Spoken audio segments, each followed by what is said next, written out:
Еще с давних пор, когда не существовало антибиотиков и других сильных лекарственных препаратов, для избавления от различных заболеваний люди научились использовать жир диких животных, в том числе и барсучий. Он обладает массой целебных свойств. Отлично помогает барсучий жир от кашля, поэтому его используют в первую очередь для лечения органов дыхательной системы. Также барсучий жир дает положительный эффект при лечении вирусных заболеваний, таких как ОРВИ, ОРЗ и грипп. Как и любое лекарственное средство, барсучий жир имеет свои противопоказания. Прямым запретом к его пероральному применению является детский возраст до года, а также обострение хронических заболеваний печени, желчного пузыря и поджелудочной железы. Перед применением барсучьего жира, особенно для детей, обязательно консультация врача.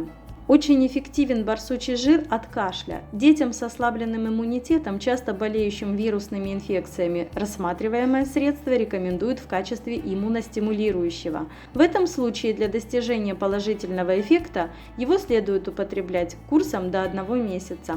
Поскольку барсучий жир от кашля является эффективным средством, его можно использовать и для растираний. Особенно этот способ хорош для детей, которым в силу их возраста нельзя употреблять данный продукт внутрь. Барсучьим жиром растирают спинку, грудь и стопы ребенка. Область обработки лучше снабжается кровью, что дает согревающий эффект. Перед первым растиранием следует нанести немного барсучьего жира на кожу. Это делается для того, чтобы посмотреть, не возникнет ли аллергическая реакция. Не стоит проводить растирание при высокой температуре, а также в самом начале заболевания. Это приведет к усилению воспалительного процесса. Средство наносится только на небольшой участок кожи.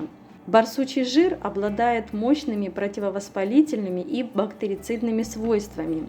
Также эффективен барсучий жир от кашля сухого, вызывающего болезненные ощущения в горле и легких.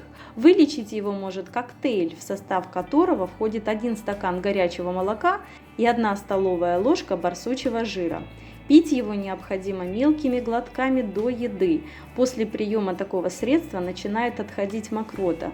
Симптомы заболевания проходят через 3-4 дня. Сильная простуда часто сопровождается высокой температурой и воспалительными процессами в нижних отделах дыхательных путей. В этом случае действенным будет барсучий жир от кашля. Рецепт приготовления лечебного средства не такой уж сложный. Он знаком многим с детства. Необходимо чайную ложку меда и столовую ложку жира развести в стакане горячего молока. Полученный раствор лучше пить на ночь, чтобы хорошо пропотеть. Барсучий жир очень ценный продукт, он помогает при лечении многих заболеваний. Однако нельзя забывать, что это народное средство. Использовать его стоит только в качестве дополнения к основному лечению. Надеемся, что информация была для вас интересна и полезна. Делитесь ею с друзьями в соцсетях, ставьте лайк и подписывайтесь на канал «Кокетки. Полезные советы».